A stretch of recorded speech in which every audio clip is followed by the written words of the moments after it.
Hi guys, sorry to interrupt your viewing, but please subscribe to the channel and like this video.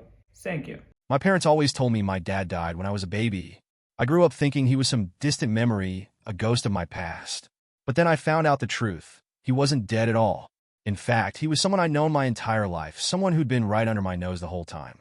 For as long as I can remember, my parents told me my dad died when I was a baby. It was one of those facts I just accepted, like the sky being blue or grass being green. They didn't talk about him much, but when they did, it was always in a hushed, reverent tone. My mom would say he was a good man, someone who loved me deeply but was tragically taken too soon in an accident. She kept a single photo of him on the mantel, a black and white picture of a man with kind eyes and a shy smile. I'd spend hours staring at it as a kid, trying to piece together what kind of person he was from that one frozen moment in time. I imagined him laughing, playing with me, teaching me how to ride a bike. In my head, he was perfect, larger than life, and his absence felt like a wound I never really understood. At school, whenever someone asked about my dad, I'd say, he died when I was a baby. It was a clean, simple explanation, and no one ever pushed for more.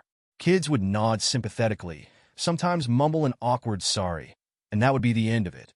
As I got older, though, things started to feel off. It wasn't anything obvious, just small moments that nagged at me. Like how my mom would get visibly uncomfortable whenever I brought him up, her eyes darting away as if the mere mention of him brought back painful memories. Or how my stepdad, who had been in my life since I was a toddler, would tense up whenever my dad came up in conversation. I remember one time, when I was about 14, I asked my mom what my dad was like. It was a rainy afternoon, and we were sitting on the couch watching an old movie. Out of nowhere, I said, "Did Dad like movies like this?" She froze for a moment, her hands gripping her coffee cup a little too tightly. "Oh, he wasn't much of a movie person," she said, her tone clipped. Then she smiled a little too brightly and changed the subject. Another time, I asked my stepdad if he had ever met my dad. He was fixing something in the garage, and I remember how he paused mid-screw, his face tightening. "Not really," he said, avoiding my gaze. We didn't cross paths much. Then he turned back to his work, effectively ending the conversation. Looking back, the signs were there. The lack of photos, the way my parents would dodge my questions, the awkward silences that followed any mention of my dad. But at the time, I brushed it off. I told myself they were just trying to protect me from the pain of losing him, that maybe it was still hard for them to talk about. It never even crossed my mind that they might be hiding something. To me, my dad was a mystery, a distant figure defined by the stories my mom chose to tell me. And as much as I wanted to know more, I didn't push too hard. I thought the truth was exactly what they told me, that he was gone, and there was no point in dwelling on what couldn't be changed. But that didn't stop me from wondering. Who was he really? What would my life have been like if he had lived? Those questions lingered in the back of my mind, unanswered, as I grew up. I had no idea that one day, everything I thought I knew about him and my family would be turned upside down. My 21st birthday was supposed to be a simple, happy celebration. My mom insisted on throwing a party at our house, a small gathering with family and a few close friends.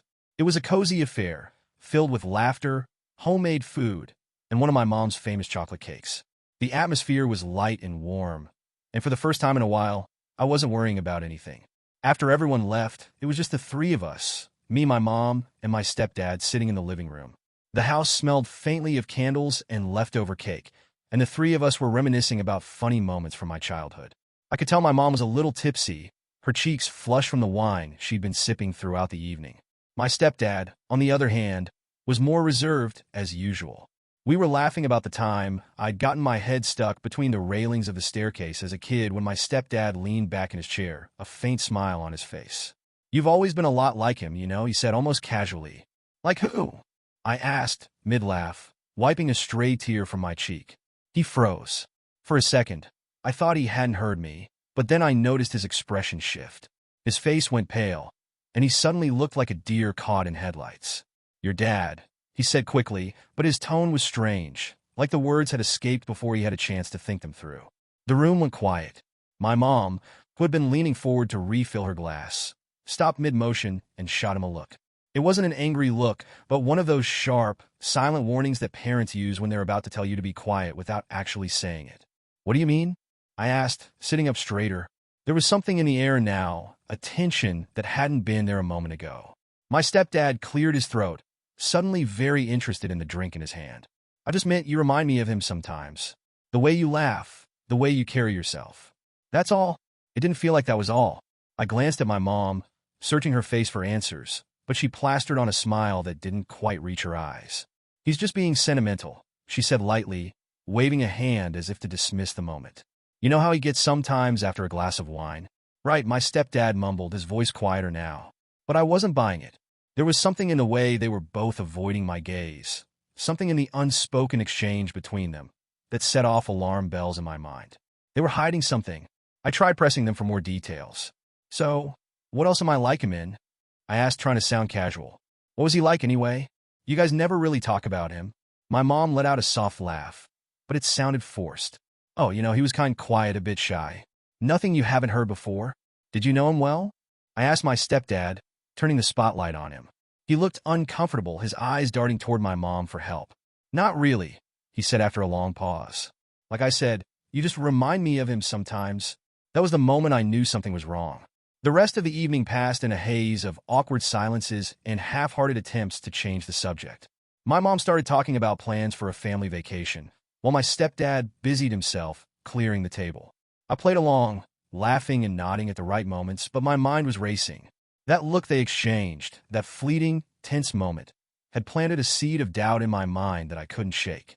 I'd grown up with the story of my dad's tragic death etched into my understanding of who I was. But now, for the first time, I felt like that story might not be the whole truth. Lying in bed that night, I replayed the conversation over and over in my head. Was I imagining things? Reading too much into a simple comment? Or was there really something they weren't telling me? As much as I wanted to dismiss it, that nagging feeling in my gut wouldn't go away. Something about the way my mom brushed off my questions, the way my stepdad clammed up, it didn't sit right with me. It felt like there was more to the story, something they didn't want me to know, and I was determined to find out what it was. After that night, I couldn't get the conversation out of my head. My stepdad's strange comment, the look my mom gave him, and the way they both shut down when I pressed them for details, it all felt too deliberate to be nothing. It was like they'd rehearsed how to dodge questions about my dad, and for the first time I couldn't shake the feeling that something was off. The next day, I decided to start looking for answers. I went straight to the old photo albums my mom kept in the living room cabinet. As a kid, I loved flipping through them, but I never thought to dig deeper into the pictures of my dad. This time, though, I went through them with a different purpose, scanning every page for more pictures of him. To my surprise, there were almost none. There was the photo from the mantle, of course, and then I found a couple of blurry snapshots of him and my mom at what looked like a party, taken before I was born. But that was it. No photos of him holding me as a baby, no family portraits, no candid shots from their time together. It didn't make sense.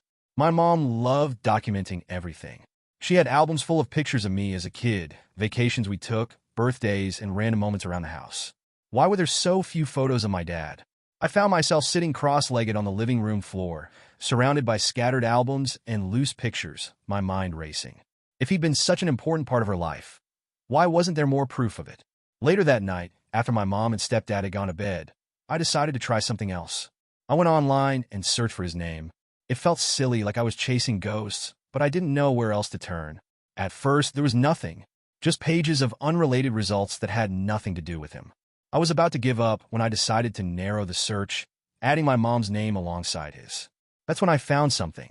It was an old article from a local newspaper, archived online. The headline caught my eye immediately. Marriage announcement, James and Linda Reynolds. My mom's name was Linda, but what really made my stomach flip was the date, just a few months after I was born. I clicked on the article, my hands trembling. It was a short blurb, just a paragraph congratulating the couple on their recent marriage. There was no mention of my dad's death or anything else that could explain the timing.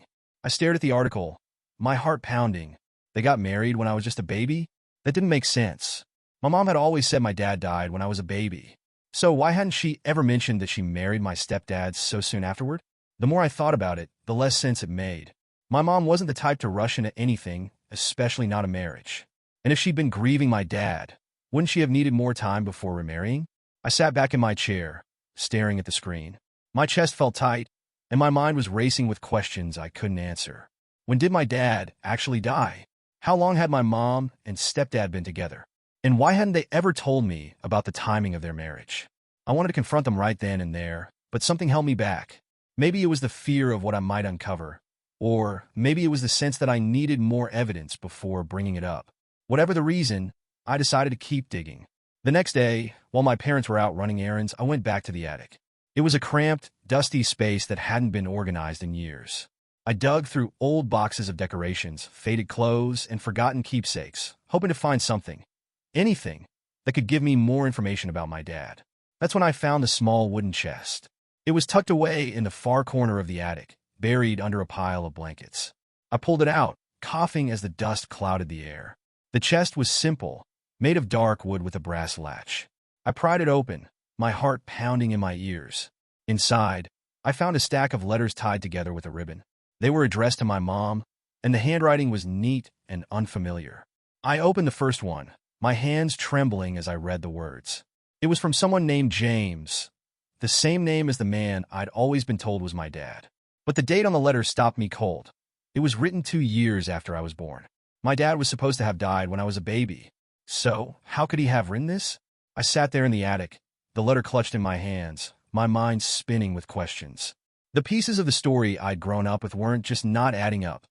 They were falling apart entirely. I had no idea what the truth was anymore, but I was determined to find out.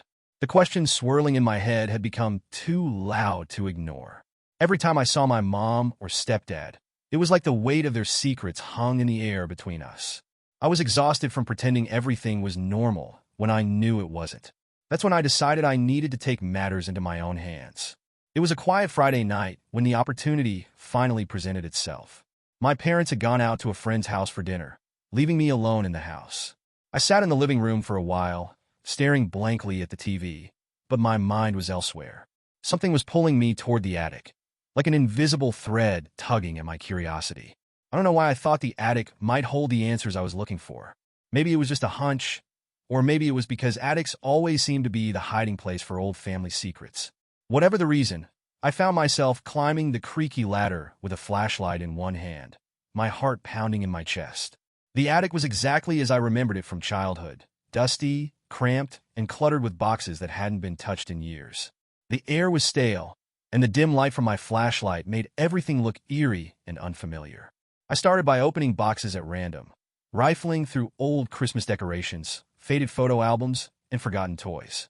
Nothing seemed out of the ordinary at first, and I was beginning to think I'd wasted my time.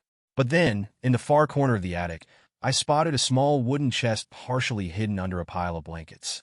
It looked out of place among the other cardboard boxes and plastic bins, almost like it had been deliberately tucked away. I dragged the chest into the center of the attic, brushing off layers of dust. The chest was simple, made of dark wood with a brass latch that creaked as I opened it. Inside, I found what looked like a stack of letters tied together with a ribbon. My breath caught in my throat as I picked them up, my hands trembling. The letters were addressed to my mom, and the handwriting was neat, careful, and completely unfamiliar to me. I untied the ribbon and opened the first envelope, my heart racing. The letter inside was short, written in a formal but heartfelt tone. Dear Linda, it began, I know it's been a while since we last spoke, but I've been thinking about you and the baby. I hope you're both doing well. I want you to know I'm sorry for everything. I wasn't ready then, but I want to make things right now.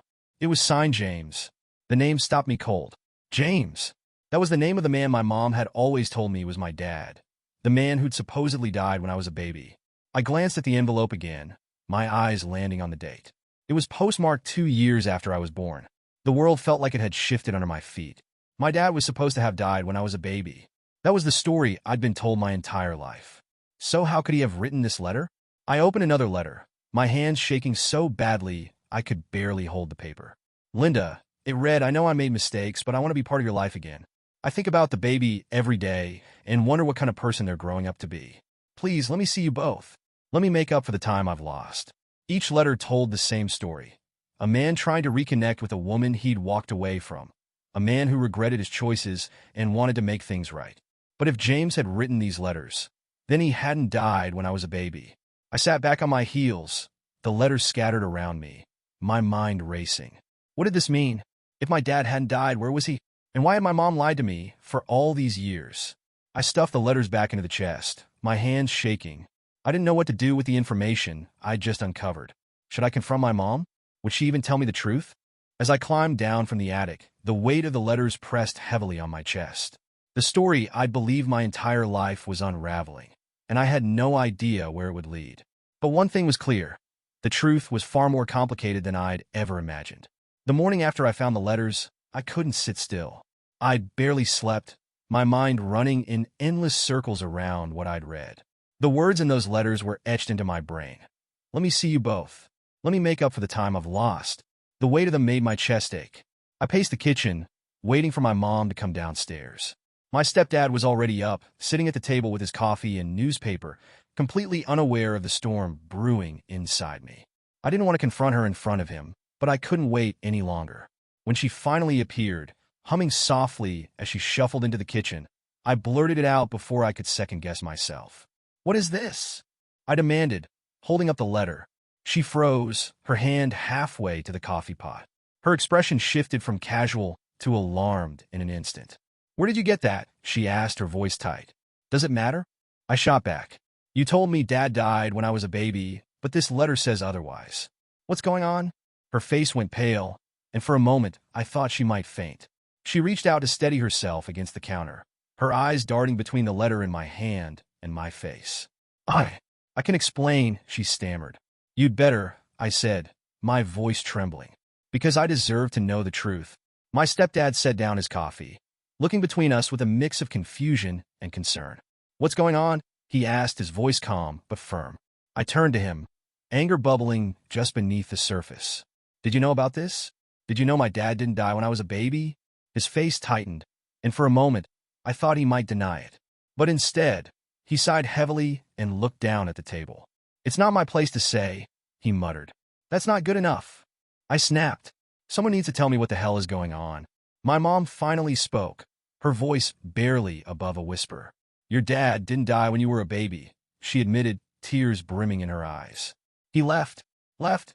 I repeated, my head spinning. "What do you mean he left?"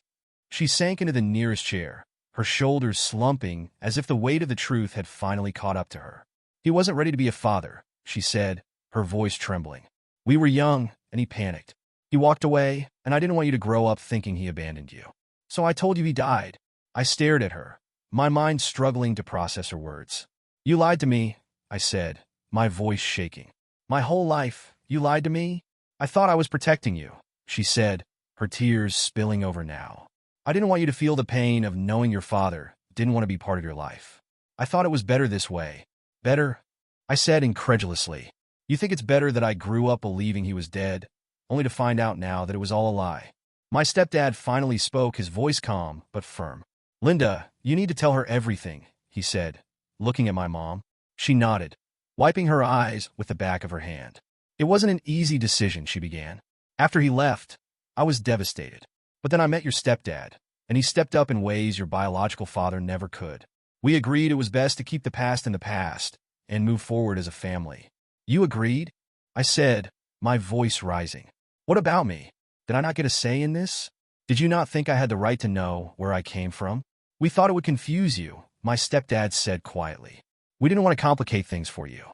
I've always thought of you as my daughter, and I didn't want you to feel like you were missing something." I turned to him, my anger flaring. "But I was missing something. You knew that, and you still kept it from me." The room was thick with tension, the silence stretching uncomfortably after my outburst. I felt like I couldn't breathe, like the walls were closing in around me. "Do you know where he is now?" I asked finally, my voice cold and clipped. My mom hesitated, exchanging a look with my stepdad. "He's around," she said vaguely. "He never really left the area." I stared at her, my stomach churning. "So he's been here this whole time?" "He's not the man you think he is," my stepdad said, his tone more defensive now. "He made his choice a long time ago. He doesn't deserve to be part of your life." "That's not your decision to make," I snapped. "I have a right to know the truth. I have a right to know him." My mom looked at me, her face crumpling. "I'm so sorry," she said, her voice breaking. "I thought I was doing what was best for you. But if you want to find him, I won't stop you." I nodded, my chest tight with a mix of anger and sadness. "I'll find him," I said, "and I'll find out the truth for myself." As I walked out of the room, the weight of their lies pressed heavily on my shoulders. My entire life had been built on a story that wasn't real, and now I was determined to uncover what had really happened. Whatever it took, I was going to find the man they'd hidden from me and get the answers I deserved. Even as anger and betrayal roared inside me, I couldn't stop the next question from escaping my lips. Where is he now? I asked, my voice trembling. If he's still alive, if he's been here all this time, then where is he? My mom looked at me, her expression a mix of guilt and hesitation. For a moment, she didn't answer, glancing at my stepdad like she was waiting for him to jump in. He avoided her gaze, shifting uncomfortably in his chair. The silence stretched on until I couldn't take it anymore. Just tell me, I demanded, my voice breaking. I deserve to know. After everything you've kept from me, the least you can do is tell me the truth now. He's around, my mom said finally, her voice soft and hesitant. He never really left completely. He's been part of your life this whole time, just not in the way you thought. Her words didn't make sense at first. My mind scrambled to process what she was saying, to fill in the gaps. What do you mean, part of my life? I asked, my stomach twisting with a mix of confusion and dread. What are you saying? She closed her eyes for a moment, taking a deep breath, as if preparing herself to drop some kind of bombshell. When she opened them again, they were filled with tears. Your stepdad, she said slowly, her voice trembling. He's your real father. I stared at her, the words not fully registering. What? I whispered, shaking my head. No, that's not possible. It's true, she said, her voice breaking. Your stepdad is your biological father. The room seemed to tilt, the walls closing in around me as I tried to make sense of what she'd just said. My stepdad, the man I'd grown up calling dad but never thought of as my real dad, was actually my biological father? That doesn't make any sense, I said, my voice rising. You told me my dad's name was James. You told me he died in an accident when I was a baby. You've been lying to me my entire life. I didn't want to lie, my mom said, tears streaming down her face now. But when you were born, things were complicated. Your stepdad and I weren't married yet, and we didn't know how to explain everything. I thought it would be easier, cleaner, to tell you that your father had died. Easier for who? I snapped, my voice shaking with anger. For me? Because I can tell you right now, finding this out like this doesn't feel easy. It feels like a slap in the face. I thought I was protecting you, she said, her voice. I want you to grow up knowing the truth about how things started. Your stepdad wasn't ready to be a father when I got pregnant. He panicked and left, and by the time he came back, you were already a toddler. We decided to move forward together as a family, and I thought it would be better if you didn't know. I turned to my stepdad, who had been silent this whole time, his head bowed. Is that true? I asked, my voice shaking. Did you really leave us? Did you really abandon us, and then come back like nothing happened? He looked up at me then, his eyes filled with guilt and regret. Yes, he said quietly. It's true. When your mom told me she was pregnant, I freaked out. I wasn't ready. I thought I could run away from it, but it didn't take long for me to realize how wrong I was. I came back, and I've been trying to make up for it ever since. Make up for it? I repeated, incredulous. By pretending to be someone you weren't? By lying to me every single day? I wasn't pretending, he said, his voice firm now. I've always been your father, whether you knew it or not. I might not have been there at first, but I've been here ever since. I've loved you, raised you, and done everything I could to be a good dad to you. That's not the point, I said, my voice breaking. The point is that you lied. Both of you. You made me believe this whole story about my dad being dead. And now I find out that it was all a lie? Do you have any idea how much that hurts? My mom reached out for me, but I pulled away. I couldn't handle her touch. Not after everything she'd just admitted. I'm sorry, she said, her voice cracking. I know we made mistakes, but we did what we thought was best for you. Best for me? I said bitterly. This wasn't about what was best for me. This was about what was easiest for you. Neither of them said anything, their silence speaking volumes. I stood there, my chest heaving with the weight of everything I'd just learned. The people I thought I could trust most in the world had been keeping the biggest secret of my life from me. I need some air, I said finally, my voice shaking. I can't be here right now. I grabbed my coat and left the house, my mind spinning. The life I thought I knew had just been shattered, and I didn't know how to pick up the pieces. All I knew was that I couldn't go back to pretending everything was okay. Not anymore. I sat on the bench in the park, staring out at nothing, my thoughts circling endlessly. The revelation from my mom and stepdad felt surreal, like it was happening to someone else. My stepdad, Dad, as I'd always known him, was actually my biological father. I'd grown up believing he was the man who stepped in after my real dad passed away. Now everything I thought I knew about my family had been turned upside down. You lied to me for years, I had said, my voice trembling with anger and disbelief. Why didn't you just tell me the truth? We thought it was best. My mom had answered, tears streaming down her face. We didn't want you to grow up confused or hurt. Your stepdad wanted to be part of your life, and we decided it would be simpler this way. Simpler for who? I'd snapped. For me? Or for you? Sitting in the quiet of the park, I replayed that conversation in my head, over and over again. The betrayal stung in ways I couldn't describe. They had made a decision about my life, about my truth, without giving me any say in it. The logical part of me understood what they were trying to do. Maybe they thought they were protecting me, sparing me from the chaos of their rocky start. But the emotional part of me, the part that had believed in the story of my dad's death for over 2 decades, felt utterly betrayed. I thought about my stepdad, the man who had been there for every scraped knee, every school recital, every late-night conversation about life. He'd always been my dad in every way that mattered, and yet now it felt like I didn't even know him. Was he still the man I'd always loved and looked up to, or was he someone else entirely? I spent the rest of the day avoiding my parents. My mom texted me a few times, asking if I was okay, but I didn't respond. I couldn't. I didn't know what to say, or even how to start processing the storm of emotions swirling inside me. That evening, I decided to call Sarah, my best friend. She picked up on the first ring. "Hey, what's up?" she asked, her cheerful tone instantly calming me. "I need to talk to someone," I said, my voice shaking. "I just found out something huge." "Are you okay?" she asked, her concern immediately kicking in. "Not really," I admitted. "I found out that my stepdad, he's actually my biological father." There was a long pause on the other end of the line. "Wait, what?" Sarah finally said. "I thought your dad died when you were a baby." "That's what they told me," I said bitterly. Turns out that was a lie. They made it up because my stepdad wasn't ready to be a father at first. He left, and when he came back, they decided to just pretend he wasn't my biological dad. "Wow," Sarah said, her voice low. "That's a lot to process." "You're telling me," I said, letting out a humorless laugh. "I don't even know how to feel. On one hand, I'm furious that they lied to me. But on the other hand, he's still my dad, you know? He's always been there for me. It's not like I can just erase that." "Do you think you can forgive them?" Sarah asked gently. "I don't know," I admitted. "Part of me wants to. I mean, they didn't do this to hurt me.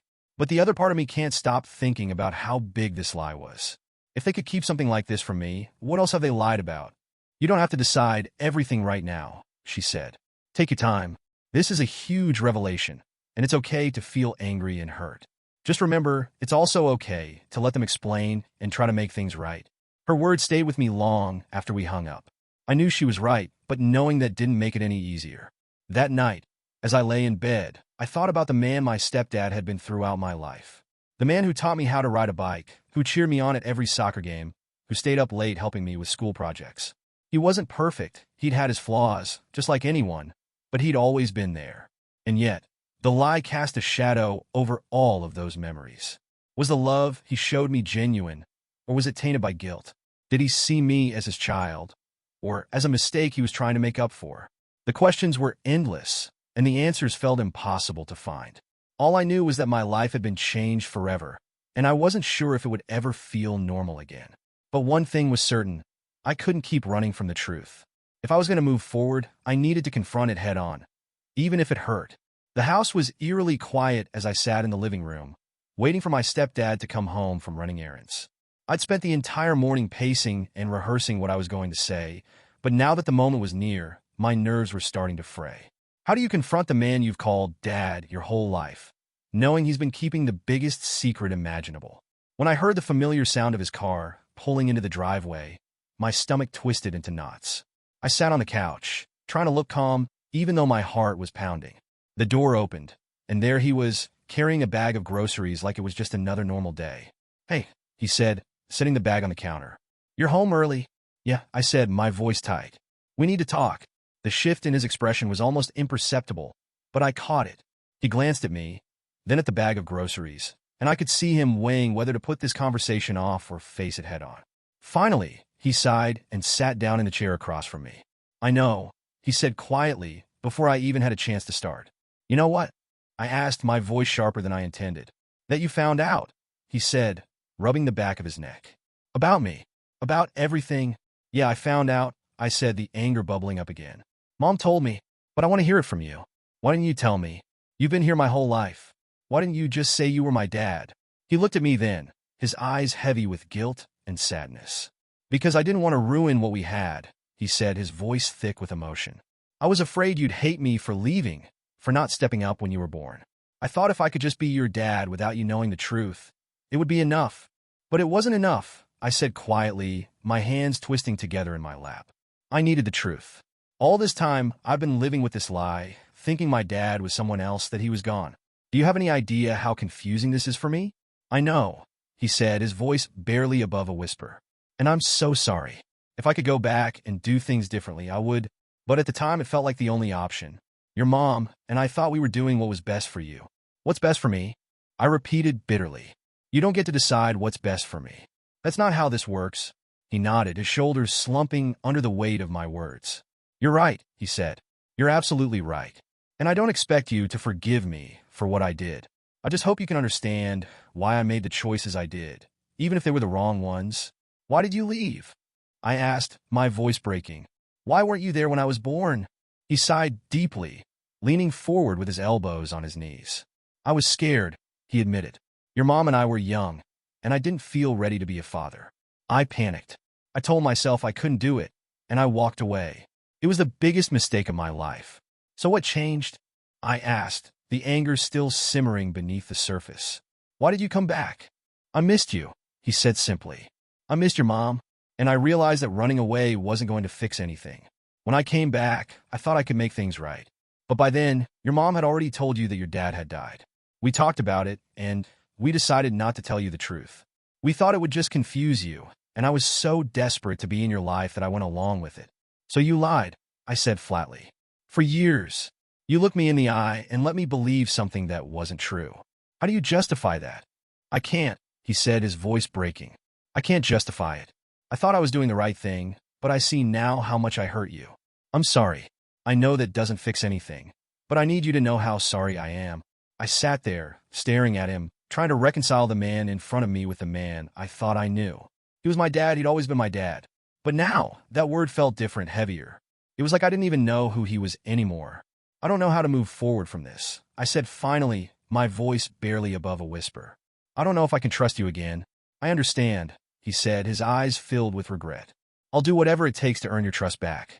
You're my daughter, and I love you. That's never changed. I need time, I said, standing up. I can't just forgive you overnight. I need to figure out what this means for me. He nodded, his expression resigned. Take all the time you need, he said. I'll be here when you're ready. As I walked out of the room, I felt a strange mix of emotions, anger, sadness, confusion, and maybe even a sliver of hope. For better or worse, this was my family, and now that the truth was out, there was no going back. All I could do was take it one step at a time and hope that somehow we'd find a way to move forward. The weeks that followed the revelation were some of the hardest of my life. The truth had cracked the foundation of everything I thought I knew, leaving me to pick up the pieces and figure out how to rebuild. At first, I didn't want to see either of them. I needed space, time to process the anger, the betrayal, and the confusion swirling inside me. I threw myself into work and spent more time with friends, trying to distract myself from the mess at home. But no matter how hard I tried, the questions kept gnawing at me. How could they have lied to me for so long? How could they justify keeping something so monumental from me? And yet, as the days passed, the anger began to soften. Memories of my stepdad, my real dad, started creeping in. He was there when I learned to ride a bike, steadying the handlebars and cheering me on. He stayed up late helping me with school projects, never losing patience no matter how many times I messed up. He was the one who gave me advice about life, who taught me how to stand up for myself and never give up. The lie didn't erase those moments. It didn't change the fact that he'd been there for me when it mattered most. I started to see the love he'd always shown me in a new light, understanding that his mistakes didn't define the man he was. He wasn't perfect, but he'd done his best to be a good father, even if it was under a lie. One evening, I decided to reach out. I found him sitting on the porch, his head bowed as he fiddled with a loose thread on his sleeve. He looked up when he heard me approach, his expression cautious, as if he wasn't sure how much of my anger was still left. Can we talk? I asked, sitting down next to him. Of course, he said, his voice soft. For a while, we just sat there in silence, the hum of crickets filling the air. Finally, I turned to him. I've been thinking a lot, I began, about everything, and I'm still hurt. I don't think that's going to go away overnight. He nodded, his face etched with regret. I understand, he said. And I don't expect you to forgive me right away. I just want you to know how much I love you, how much I've always loved you, even when I messed up, even when I didn't deserve it. Hearing the emotion in his voice broke something in me. You did mess up, I said, my voice trembling.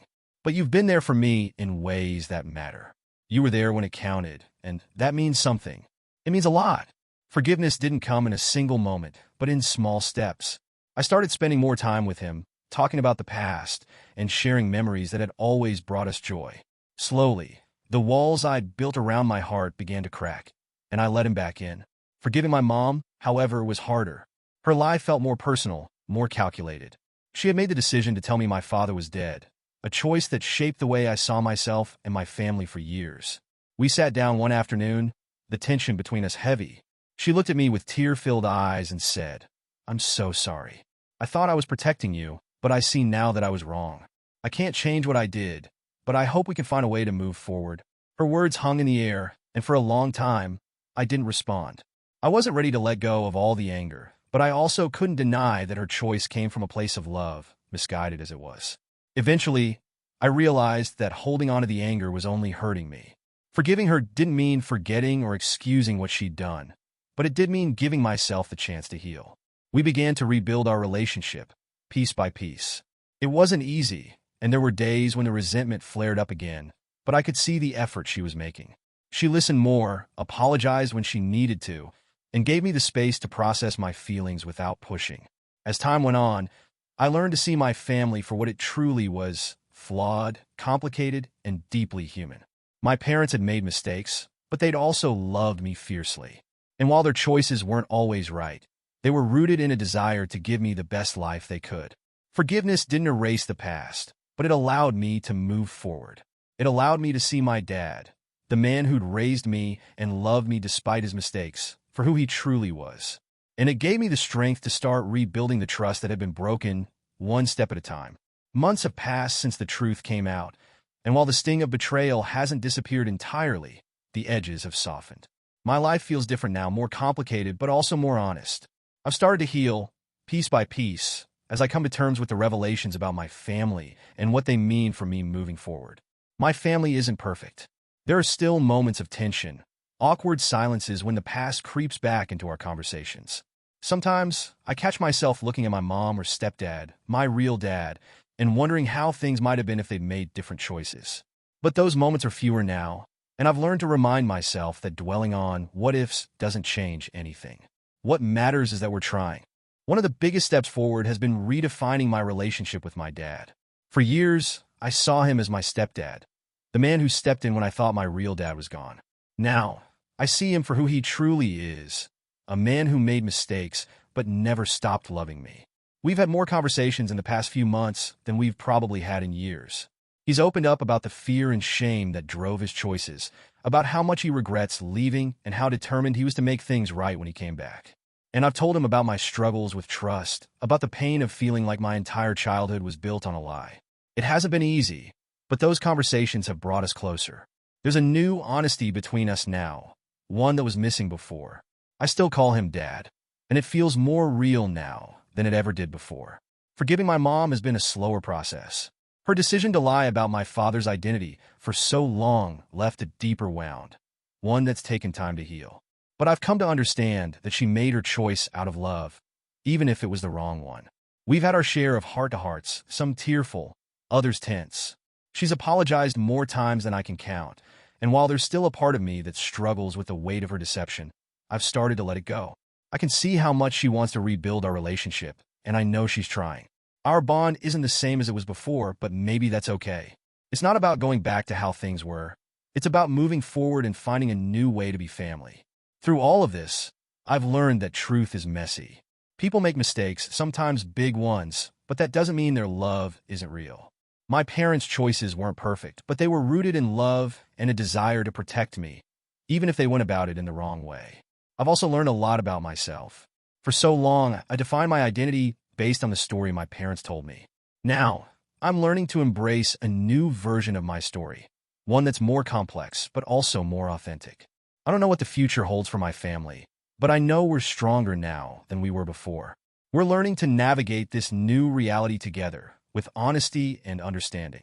It's not always easy, but it feels like progress. For the first time in a long time, I feel like I truly know who I am. I'm not just the daughter of a man who died when I was a baby or the child of parents who made mistakes. I'm a person who's been shaped by love, loss, and resilience, and who's learning to find strength in the truth, even when it's messy. Moving forward doesn't mean forgetting the past, but it does mean choosing to focus on what's ahead. And as I look at my family now, imperfect but trying, I feel a sense of hope. We may not have a picture-perfect story, but we have each other. And for now, that's enough.